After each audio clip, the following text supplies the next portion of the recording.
Good morning, everybody, and welcome to Wednesday. What I like to say about Wednesday is that it's a wonderful Wednesday because you are now nearly halfway through the week. Certainly by lunchtime you will be halfway through the week, and I think take the chance to decide, what is it you wanted to achieve this week?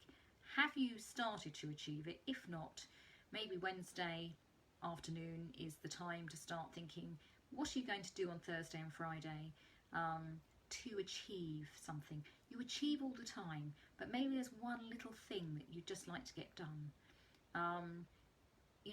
So use Wednesday lunchtime to think about what that is and think about how you're going to achieve it over the next 2.5 days.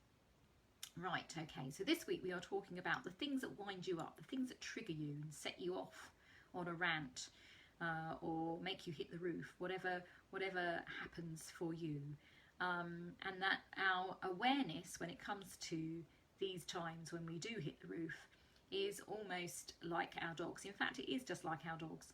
Our dogs will get wound up over the same thing time and time and time again, the imaginary cat in the garden that your other half likes to tease them with, and you see the reaction time and time again, never changes. And that's because they don't have the sophisticated part of the brain that we have that allows them to think, do you know what, I don't think it's on that I keep doing this. I'm just going to ignore him next time. Dogs don't have that part to their brain, but we do. But the thing is, I think getting cross, getting wound up become so much part of your life that you don't realise that there's actually something that you can do about it. You think it's normal behaviour, and in many ways it is. There's nothing abnormal about you, but what I'm saying is it's such a waste of your time and energy. You can feel bad afterwards, particularly if the person who's wound you up, thinks, haha, got you. And so there is an alternative way to being. You don't have to get wound up because somebody triggers you by saying or doing something that that annoys you. So today we're looking at alternative responses. So yesterday I suggested that you made a list of the things that people say and do that wind you up. And today it's about looking at that list and thinking of different ways to respond, because you could choose to ignore somebody. You could choose to thank them and move on.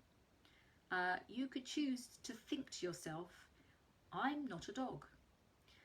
So there are different ways to respond, and different people need different responses. So what I'm thinking about here is that, we all know that really well-meaning but terribly annoying person who, likes to give sort of helpful suggestions. And for whatever reason, possibly a personality thing, they just wind you up. The response for them, it probably would just be a good thing to say thank you and just move on and just leave it at that and not get wound up over it, because otherwise you're devoting a lot of mental energy, time as well, on the thing that they've done to annoy you, and it's not changing anything. It's just slowing your day down. And children, now they don't have the emotional maturity to understand that winding others up isn't a good thing. Yes, it does. They can do it intentionally.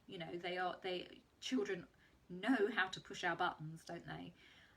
But what I'm saying is they don't have the emotional maturity, so there's no point in getting cross with them.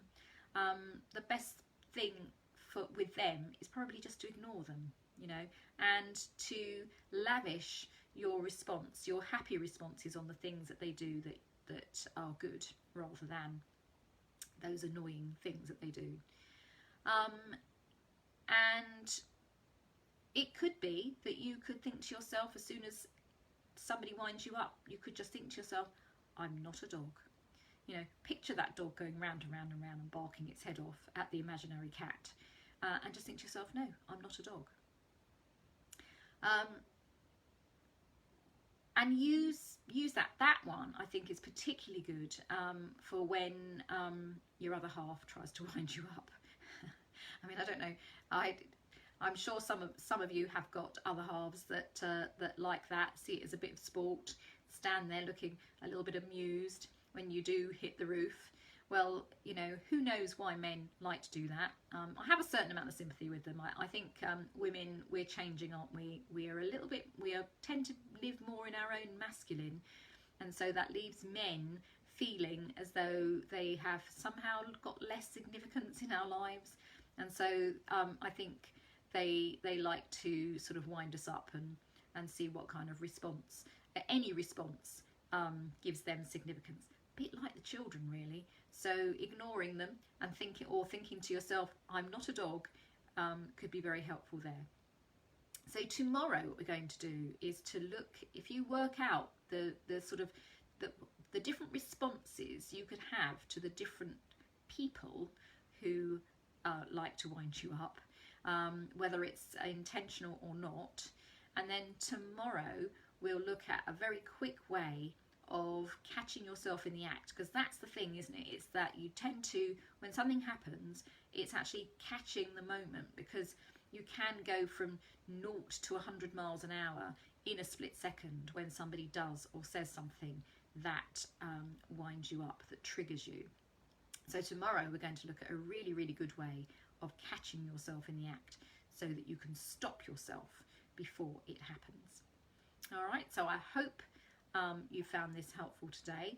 Write your list of alternative responses to the people that do or say things. If you've just heard something, that was my dog snorting. Yes, write your different responses to the various people that wind you up.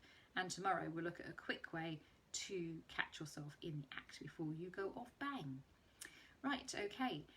Thank you if you're watching this later on today. I really appreciate it, and you know, I do love it when you like my videos and share them. Love that too.